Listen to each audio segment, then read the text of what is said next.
Welcome to What the Paper Said, in which I, Patrick Crozier, skim through the Times from 100 years ago, read some of the articles and comment on the ones I find interesting. In this episode, the debate on capitalism. But before that, a few of the other stories that have made the pages of the Times this week. Well, this week in 1923, that is.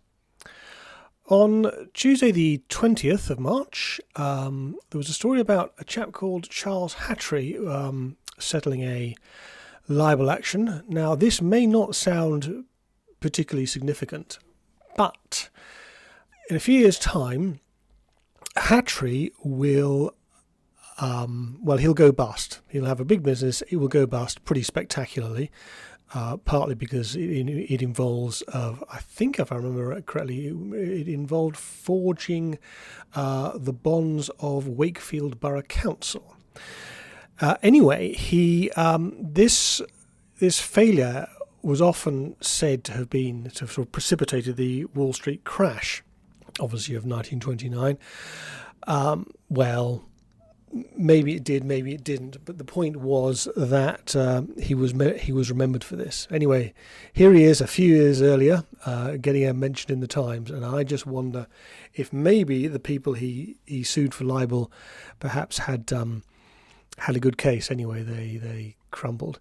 Interestingly enough, last week I mentioned that a certain story seems to have ended up in a novel, and this one too, the Agatha Christie story, King of Clubs, or at least the adaptation of that story, involves a character called Hawtrey, who is responsible for some financial shenanigans. So that's another example of this genre. On Wednesday came the news that, you remember last week, actually no, it wasn't last week, it was a couple of episodes ago, February, the BBC were undermining British engineering by demanding that anyone who built a homemade radio receiver buy a license for it. And, well, they're at it again. This week they've been interfering with signals from the Air Ministry, although not for long, because, the Air Ministry, that is the people who are in charge of the RAF, take precedence and tell the BBC to get lost and switch off their aerials or take them somewhere else.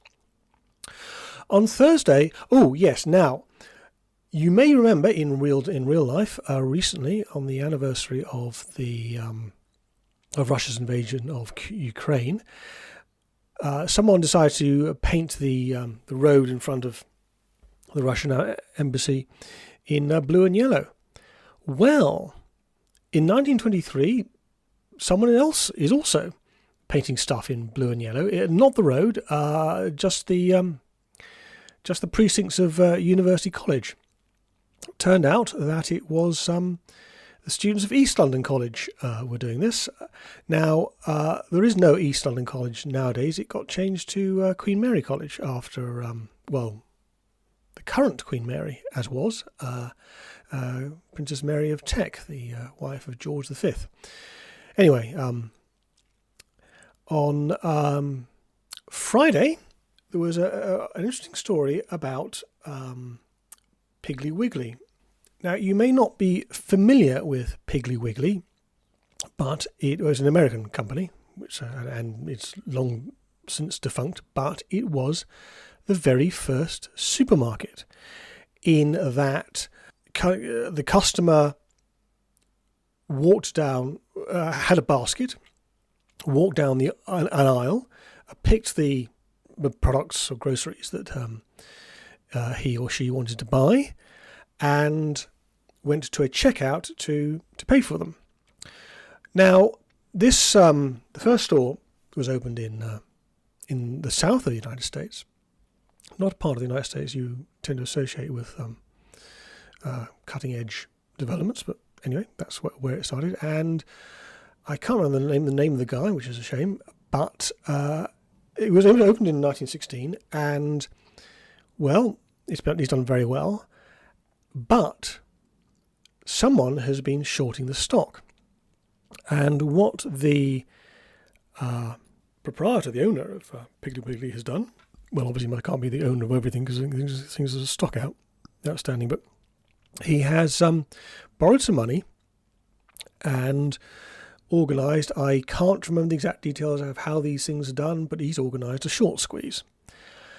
And Friday's story tells us that he's made a lot of money out of this, or he declares he's made a lot of money.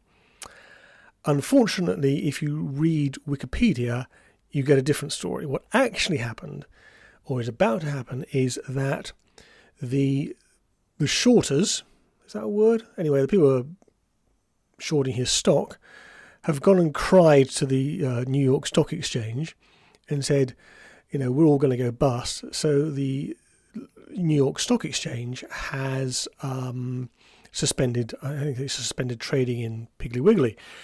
Now, the consequences of this will be that they are able to pay him.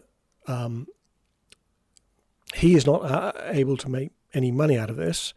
In fact, and his creditors will come calling quite soon, with the result that he loses all control and all interest in Piggly Wiggly.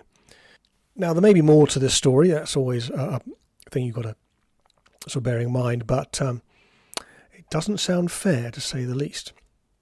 Talking of things that are not fair, there is a promoter who has brought a bunch of Negro performers, as they were called.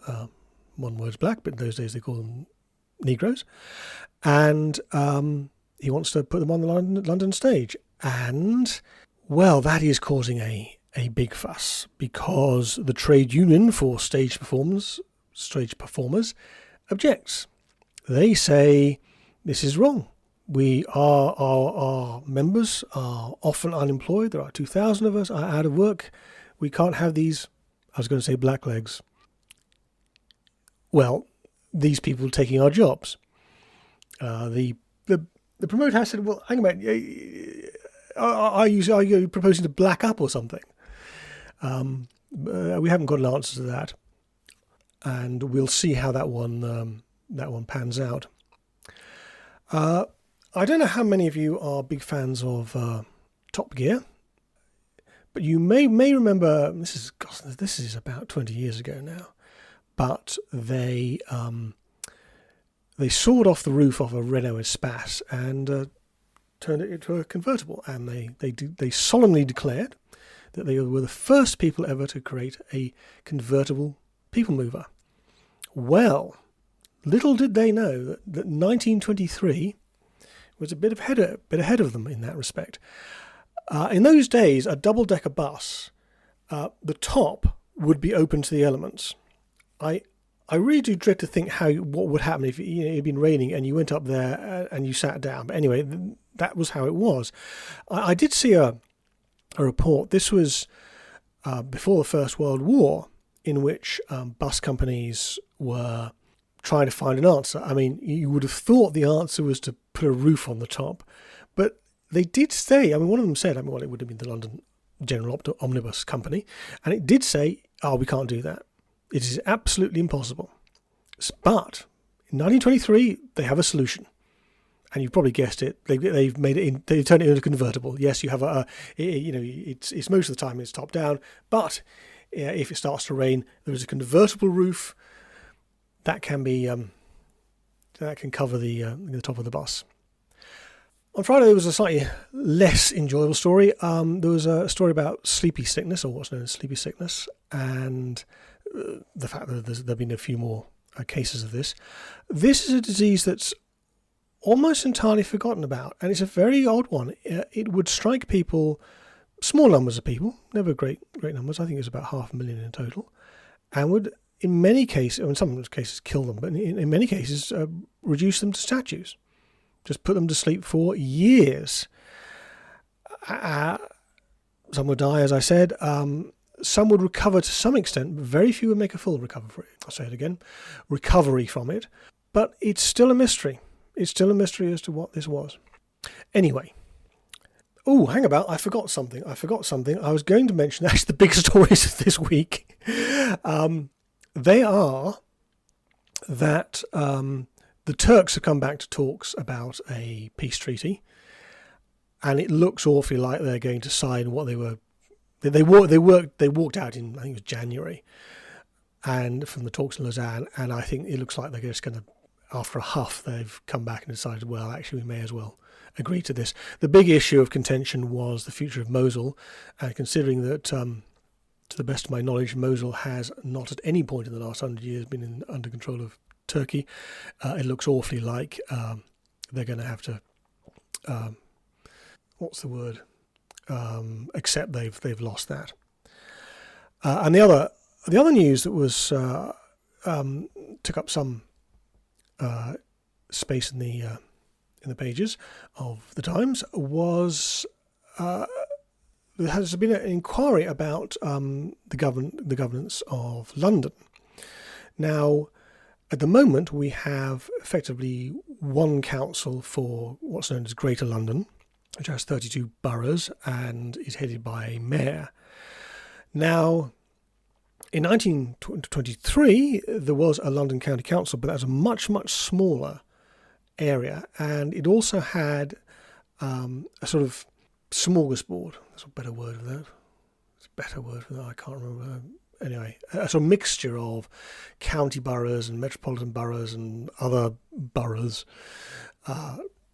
governing other parts of London. Plus, they had poor law boards, which were an entirely separate part of government, elected entirely separately to, well, look after the poor. Anyway, there's been an inquiry into what the future should be. We all know what the future eventually was going to be, the creation of Greater London, I think sometime after the Second World War.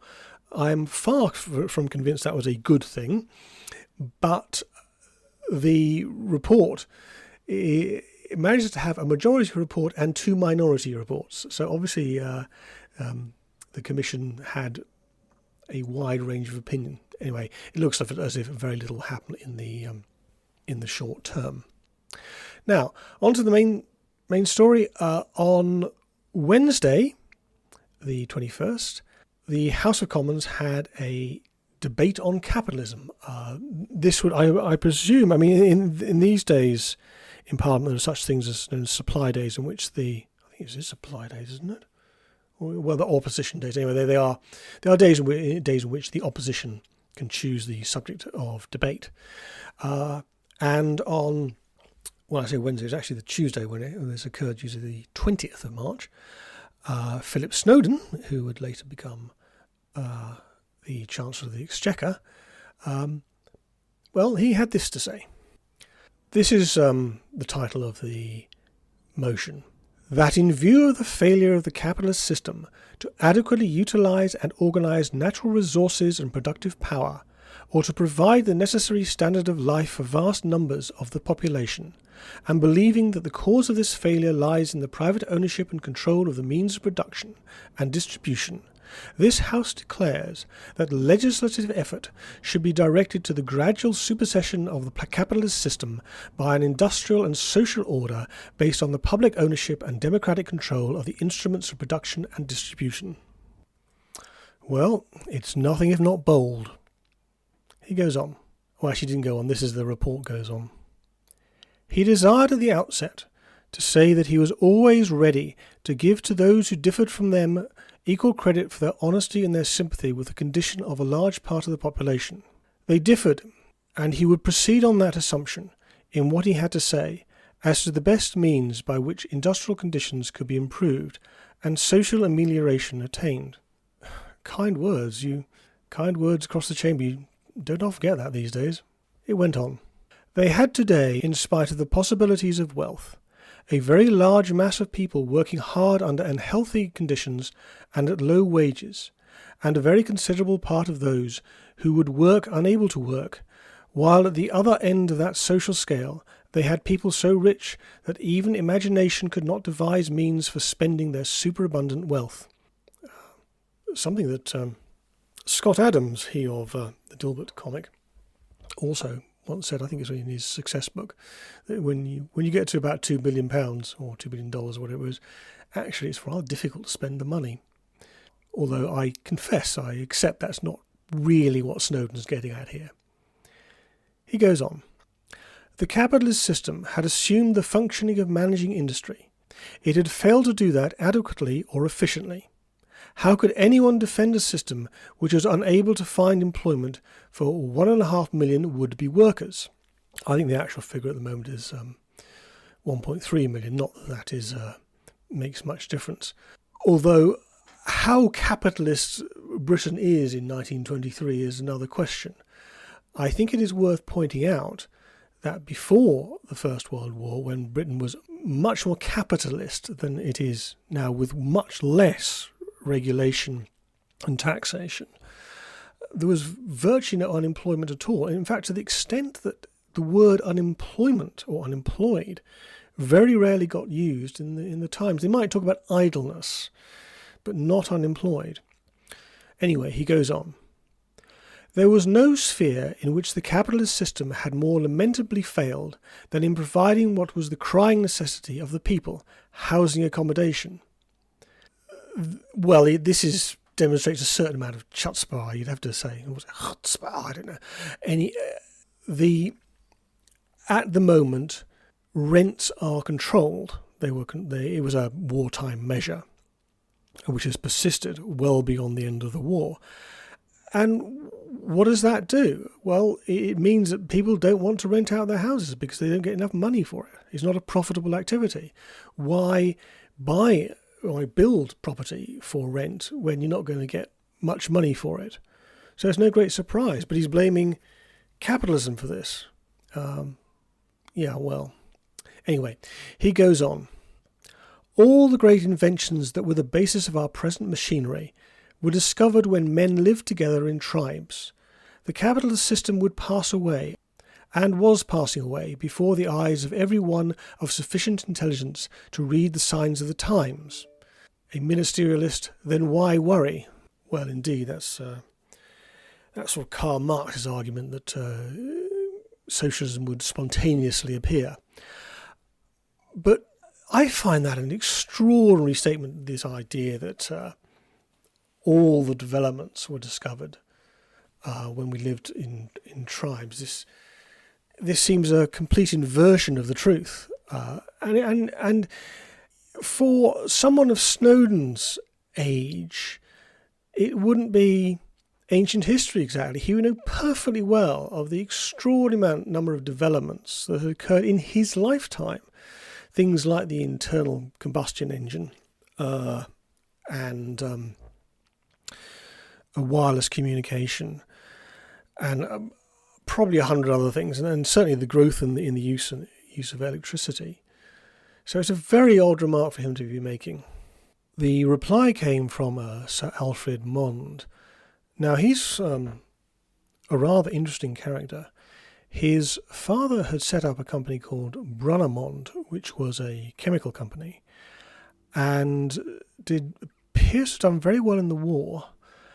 There's a very simple reason for this, is that before the war, it was Germany who were the leaders in chemicals, and when the war started, Britain effectively had to create a new chemical industry. So anyone who was around at the time would have done very well.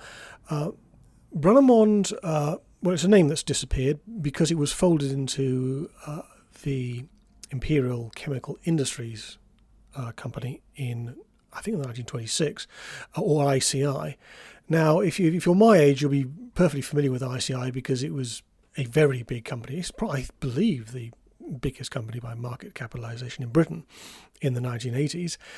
It no longer exists. I think it got broken up at some point shortly after, so it's been forgotten about. Mond himself will become, in 1929, Lord Melchett.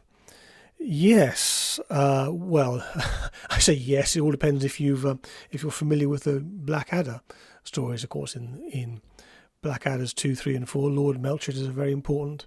Oh no, it's 2 and 4 actually. I don't think he appears in 3. 2 and 4. He's a very important character, and he's very much an aristocrat, one of the hereditary peerage. Now, it is certainly true that Lord Melchett was a hereditary peer, but a very, very new one. Ironically. Well, of course, if you have to say it's ironic, it isn't really ironic. Oh well. Anyway, I think it's interesting. Anyway, this is what he has to say, or what the Times said he said.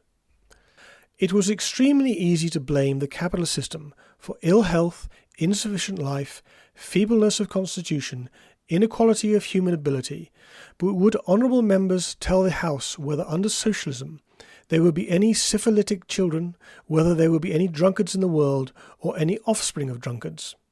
Did he think that under any system which might be adopted, he could produce equality of ability, equality of efficiency, and equality of physical and mental standards and prospects, for the failure to produce which he attacked not the capitalist but the industrial system?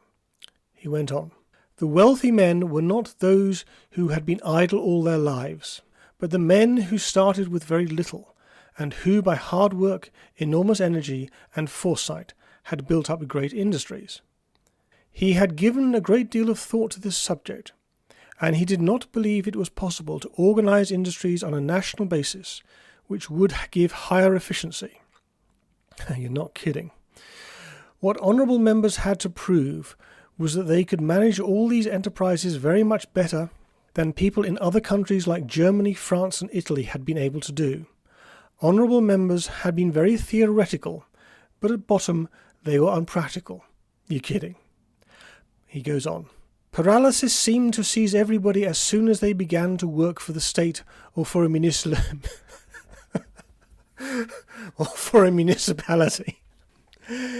That was because everybody had a cushy job. No. There was no profit and loss account, and it was supposed not to matter how the money was spent. On the other hand, the capitalist had a method by which inefficiency was wiped out and efficiency was rewarded. Private employers who could not make a profit out of business had to go under and make way for people who could.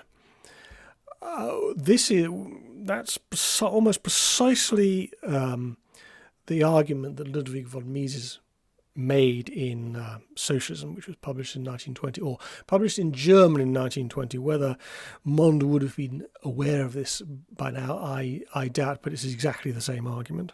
Although, of course, von Mises takes 500 pages to make it. It goes on. In response to a Labour heckle, a cooperative society was one of the finest capitalist things in the world. It was owned by a large number of small capitalists. I think I'll add my own here to that quite. For the government, a Sir P. Lloyd, it says Graham here, I think it's Graham, said this. Socialism, under whatever guise they might dress it, might be a very effective way to make rich men poor, but it was a singularly ineffective way of making poor men richer. Quite.